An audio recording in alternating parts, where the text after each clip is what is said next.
Today I'm going to share with you the best European defense ETF listed on a American stock exchange.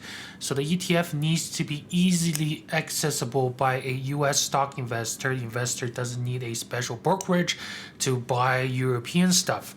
And the ETF needs to be European focused. It should not be a global defense ETF. It should be a European defense ETF, because whenever you're dealing with global ETFs, it's gonna be majorly weighted on American companies, because global ETFs also capture American companies, as usually the American companies have larger market cap than the rest of the world. So a little bit background about this theme.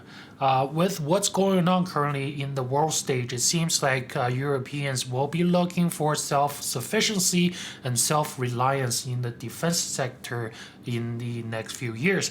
And they will be prioritizing local defense suppliers over the American ones. On March 4th, European Commission President proposed a Rearm Europe plan aimed to mobilize around $840 billion for defense over the next 4 years. On March 6th, European leaders agreed on an €800 billion initiative to boost defense spending and support Ukraine.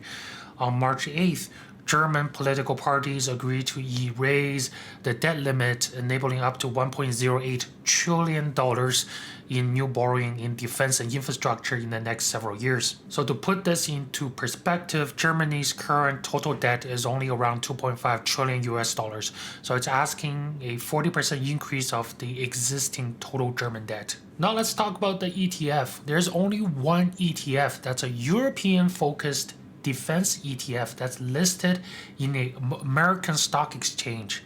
The rest of the American defense stocks are either US focused or global focused, which is also US focused. This ETF is called Select STOXX Europe Aerospace and Defense ETF with the ticker symbol EUAD.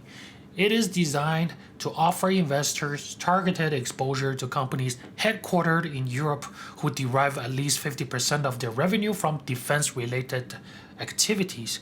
And this ETF is market cap weighted. So for its components, whoever have higher market cap will have a higher weighting in the ETF.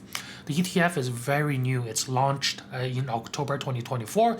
It is listed on the US COBE BZX exchange, making it easily accessible for US investors or investors who have access for US or American stocks. The ETF is up 41% since inception in October 2024. The total asset under management is $313 million. The expense ratio of the ETF is at 0.5%. There are 13 stocks in this ETF. And this is a picture of the top 10 holdings of the ETF. Feel free to pause the video to take a look. But before I let you go, I want to mention the risks about this thematic ETF. The biggest risk I see is the geopolitical risk cooling off, because you're talking about a ceasefire, they're currently talking about a peace deal, a mineral deal. So if they're successful in doing that, and in the next 4 years there's no more war in Europe, it's potentially going to drive the price of the ETF down. So maybe the Europeans won't feel the urgency to spend.